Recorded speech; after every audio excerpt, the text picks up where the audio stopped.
Since the earliest years of the aviation age, when two brothers turned their attention from building bicycles to reaching for the sky, the imaginings of would-be aviators hoping to follow in their footsteps and soar toward the heavens has never ceased.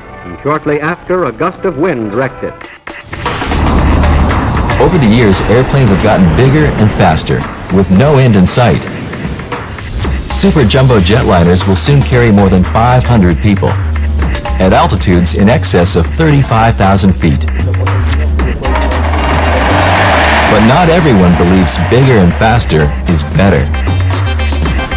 Another breed of designers, home builders, and pilots went in the other direction by creating and flying the world's smallest planes.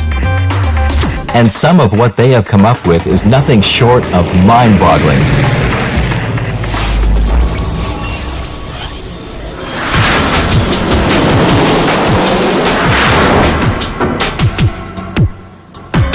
Doesn't feel like it's ready to take off yet, but I think in a matter of a few weeks, it will be ready. The Skypup is built mostly of wood and styrofoam, and believe it or not, is covered with the material used to line suit jackets. It's amazing when people see it. They just can't imagine that an airplane made out of extruded styrofoam could actually fly. So I'm pretty impressed, and I'm very excited about flying it. Really am. A garage, a good set of tools, and under $1,000 in materials. Okay, you want to lift? There we go. Along with a seat-of-the-pants spirit of adventure, can transform anyone into a small plane aviator. I've had a lot of people come and look at this airplane and actually thought it was a radio-controlled airplane because of what the materials that are made out of it. And then when I sit in it and show them that it actually is made for one person to fly, they tend not to believe me. They pretty much think I'm nuts. There's a lot of accomplishment in a little bit of time. And I think that's one of the reasons why it is so popular. The airplane doesn't come in a kit form. What you do is you purchase plans for the airplane, and the plans are very thorough as far as the parts list and what you need and sizes of things. So how I got started with this, I started by building the wings, because I figured if I could build the wings, everything else would be pretty much cake. Ugh. Okay, it's a little tricky getting in, but lift over. My feet are on the floor, and then just sit in it. And then what you do is just pull your feet up. Small planes offer unique challenges to their pilots. It's a little snug, but it's all right. Oh, the stick will be right about in this area here to control the horizontal stabilizer in the elevator. The airplane doesn't have conventional rudder pedals like other airplanes. It has a rudder bar, and the rudder bar is used to control the rudder, and it just will move cables back and forth, and you can see it moving.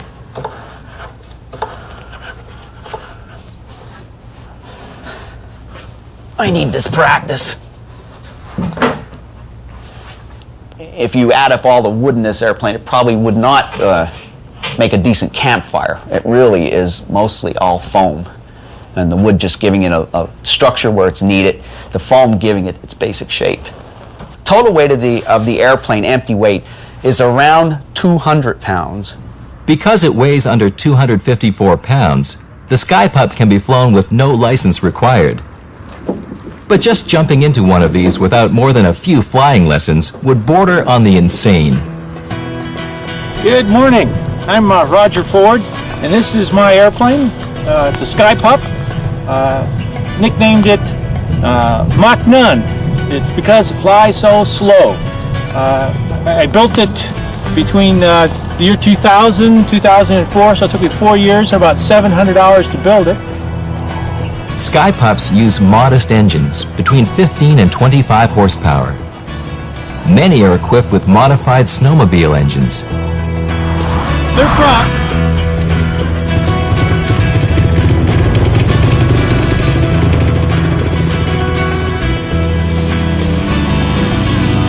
Skypup pilots approach the fanatical in their love for these planes.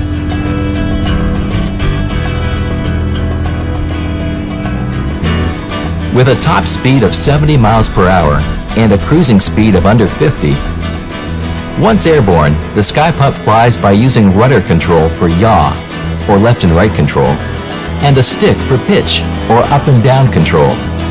But calm air is required.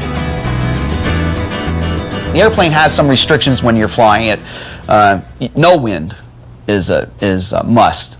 The airplane should be flown in little or no wind because it's inherently made very light. It's only a two-axis plane, so in windy conditions you want to really avoid crosswind, trying to do crosswind landings, since you cannot dip or tilt the wing, or what they call crabbing the airplane down the runway before you land. It doesn't do that very well. Other than that, the airplane should fly pretty well. The Sky Pup is one example, in many, of the never-ending search to find an inexpensive small plane that can be built at home. A search that has taken some very unusual paths. That's Ken Coward lifting up the airplane. It's called the Weebee, and was the first aircraft to be listed in the Guinness Book of World Records as the world's smallest plane. This is the moving of the rudder pedals to control the rudder action. Built in the 1940s, the Weebee was so small there was no place for the pilot to sit. So naturally, he tied himself to the top of the fuselage, which by most standards is, well, nuts. Powered by a 30-horsepower piston engine, the Weebee could carry a maximum of 200 pounds, including pilot and fuel.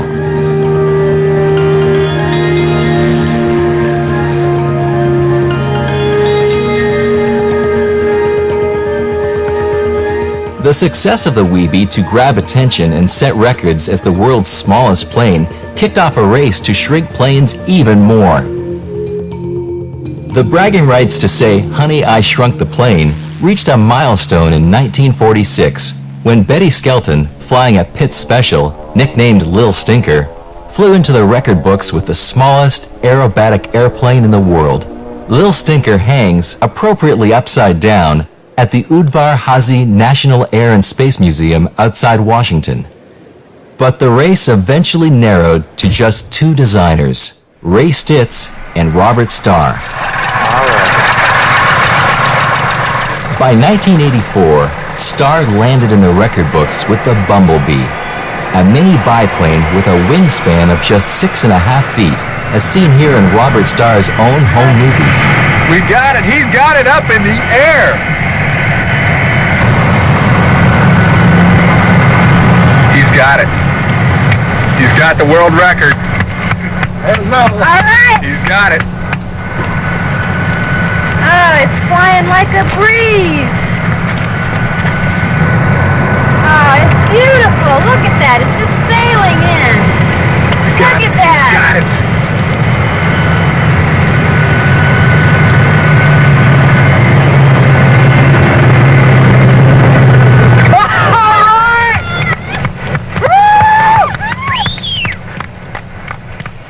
It's called the Bumblebee because the legend has it the Bumblebee shouldn't be able to fly, but it doesn't know that. That's where Bob interpreted from. People looked at it and said there's no way it can fly, so he of course extrapolated from that and called it the Bumblebee. It is a very, very small conventional airplane. The fuselage length is 9 feet 4 inches. The overall wingspan is 6 feet 6 inches, and as me for frame of reference, you can imagine Bob was about my size, squeezing into this tiny cockpit. They had to lift the whole section off here, and he really shoehorned himself in.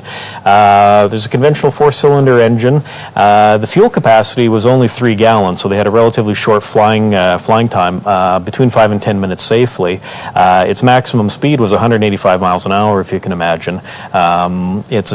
Because of its compact size, small wingspan, it's a pretty unstable airplane, and it took a pretty skilled pilot to come up and down safely. Bob Starr felt that Ray Stitz got a disproportionate share of the credit for the smallest airplane at the time. So they went their separate ways, and over the years, they both took different tacts in small airplane building. Ray Stitz always kept with more conventional monoplane designs, and Bob Starr went in the direction of the biplanes. sort of confounded the record issuers at Guinness, and eventually what happened is they sort of applied the wisdom of Solomon, and Bob Starr holds the record for the world's smallest biplane, and Ray Stitz holds the record for the world's smallest monoplane. But is there a limit to just how small is too small?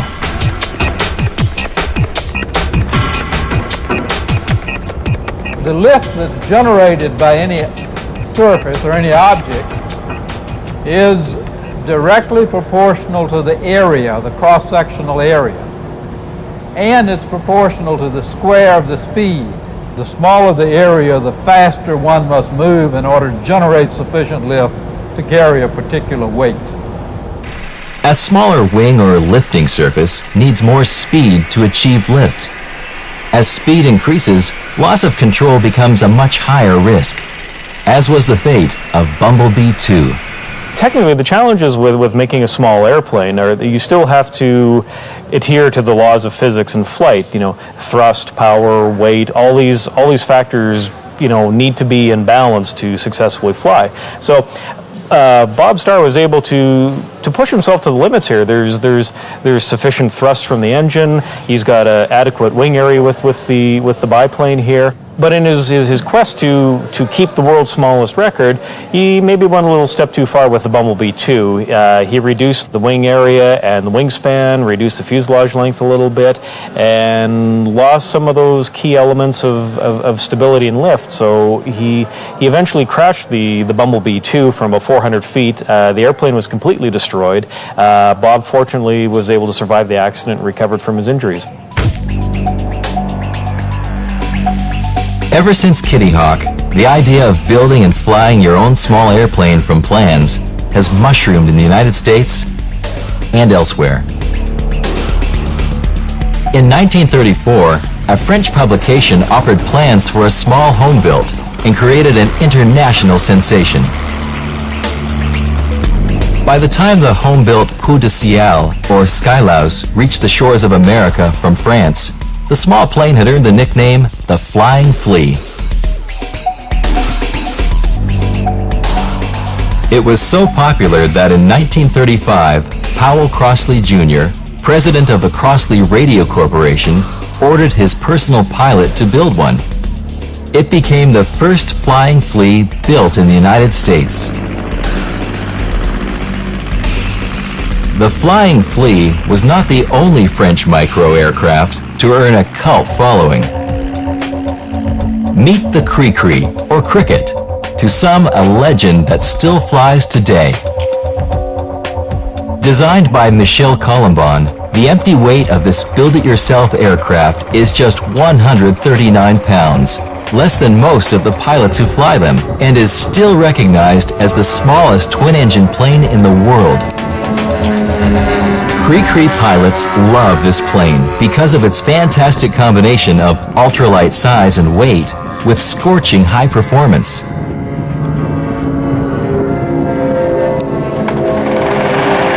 Home built for just a few $1,000s, it uses the equivalent of 2 small chainsaw motors to power itself. Because of its tiny size and huge, unobstructed canopy, flying the Cree-Cree has been described as like actually being a bird, with the plane becoming just an extension of the pilot's will.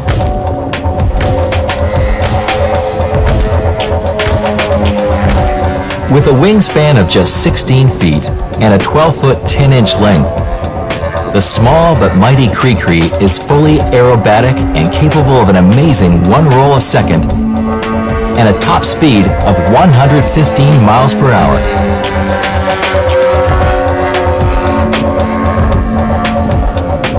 Fast, but not fast enough for some. You are looking at a miniature kit plane that can rip across the sky at speeds of nearly 300 miles an hour. It's called the BD-5J, and its pilots say it's like flying a rocket. The tiny and highly evasive jet is currently used as a stand-in for low-altitude guided cruise missiles in preparedness exercises held by the Joint Cruise Missile Defense Program. It's a tough target to lock onto, And for good reason. It's small, maneuverable, and very fast. Yet can be built in your garage. This particular airplane, 55 Papa Quebec, the airplane I'll be flying today, is a world record holder for altitude and speed in this class of airplane. Although the way it's outfitted today, it could beat all those records also. I know Ed was expecting it to work that way. Its designer is a living legend of modern aviation. But it was a fairly simple airplane from a jet standpoint. It was very, very simple. One of the tricks in designing a jet airplane, particularly if it's going to have civilian use, is that you have to sweep the wings and you have to make them thin. But when you get in a turn and start pulling G's, it can divert, as they call it, and actually one side will stall and the thing will flip over. We lucked out on this thing. We could sit there and you could pull 4 or 5 G's and it would be shaking and vibrating, but it would never once roll off in your back or anything like that. And one writer who flew the thing says, if you're in that condition like that and you want to go and get out of it, shove the throttle forward. He said, just be sure the nose is pointing in the direction you want it to go because it's going to get there real quick. And it would. He would just zoop right out of the thing real nice. He wrote in the article, as he was turning base to final for his landing, he felt more comfortable in the BD-5 than he did in his Cub.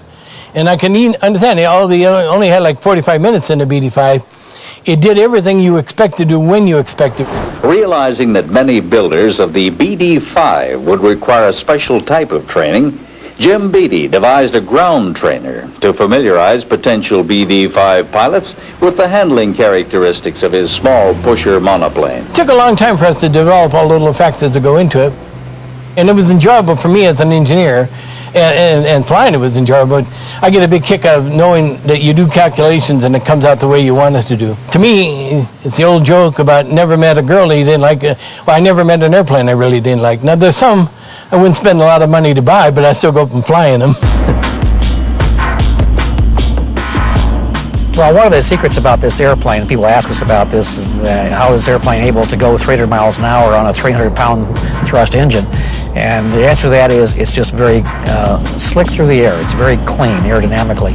It has very little drag to it. So the airplane is a good glider, as a matter of fact. And from 1 mile up, if you lose the engine, you can glide 17 forward, which is a pretty good glide ratio. It's got a 300 thrust engine in it. The airplane weighs just over twice that, so it's got a lot of good acceleration. It's stressed for over 6 Gs, positive and negative, and it's a kick to fly. We fly around 300 miles an hour, and I think it's about like driving a go-kart at about that speed, about 300 miles an hour. The one thing you can never compromise on is safety. You always make it the very best way you can possibly make it. You know, the automobiles are designed to wear out after a certain time. Well, all right, so you got a big hole in the fender because they're rusted. In an airplane, you can't do that. You have to make an airplane be as perfect and as well built as it possibly can. And that's why DC-3s that were made in 1933 are still flying, because they're just as safe now as they were then, because the materials and the methods of doing it were that good. People ask me, what happens if something goes wrong in that airplane? I mean, how do you get out of it? Does it have an ejection seat? And the answer is no, it has no ejection seat. But it's like the World War II fighters. You open the canopy and jump out, even from low altitudes. The airplane, you can actually, from 250 knots, which is about 300 miles an hour, we can put the airplane, nose it upward, and get over 2,000 feet in the air as I'm unstrapping. And I did that in 2004 as my last bailout, and I hope to be my last bailout. At the time that this happened, I was right over treetop level. We were on a cruise missile run and had a catastrophic failure back in the engine compartment that resulted not only in engine quitting, but also a massive fire aboard the airplane. So I didn't have much question about what I was going to get out of the airplane. So I left it. My call sign that day was Sunburn 1. Very prophetic. So, yeah. For some, small planes are all about flying high and fast. For others, they're about flying low and slow. In the 1950s, a unique new small kit aircraft appeared and was touted as the way of the future. The Benson gyroplane hit the home-built market and was immediately dubbed the flying lawn chair, because basically, that's what it was. Today's gyroplanes, also called gyrocopters or just gyros, are amongst the smallest of single-person aircraft.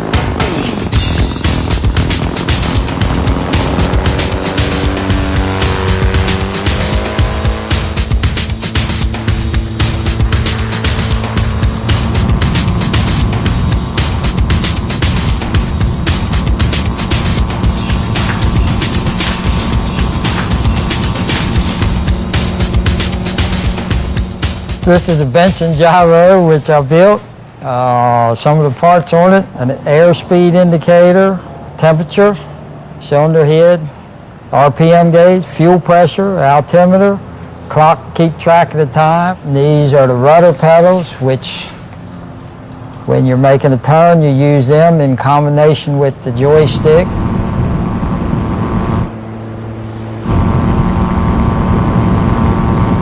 These are the push rods which control the head, gives me my right and left, up and down. And back here is the rudder, which the pedals control, that helps to make a smooth turn. And while the modern gyro has standard avionics, some of it is distinctly low-tech. This is a piece of string which is a very sophisticated, nice instrument. It tells you where you're flying in trim. If it's up here, you're doing a vertical descent. If you're out of trim, it'll be to either side. With a cruising speed of 65 miles per hour and a range of about 85 miles on 6 gallons of gas, the Benson uses the thrust of a small engine to push it along. This hybrid aircraft uses the same aerodynamic principles that make other small planes fly, but in a different configuration. It has a rotor on top instead of a wing like an airplane, but the rotor has the same shape, basically the same shape as an airplane wing. You see the airfoil shape to it, and that's what produces your lift. It has a pusher propeller in the back, which propels the aircraft down the runway, and that allows the air to travel up and through the rotor system. Once you get the rotor spun up, it starts to act more and more solid, and if we can force that solid wing through the air, tilted back at about 10 degrees, it'll scoop up enough air that the aircraft will eventually fly.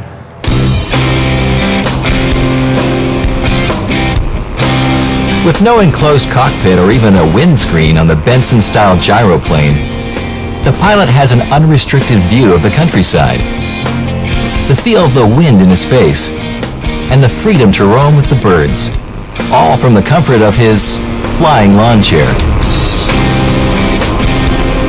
Gyrocopters in general are the most maneuverable aircraft in the air. I don't know of anything else that has the envelope that we do. Tight turns, 180-degree reverse of direction, descend vertically, descend backwards, descending backwards in flight. I don't envision any other aircraft out there being able to outperform what we do. It's not an ordinary aircraft, and when people see it, they just can't imagine that it flies to begin with. And then to know that you can master that aircraft and fly it and perform pretty well with it, I think it's an impressive feat for anybody.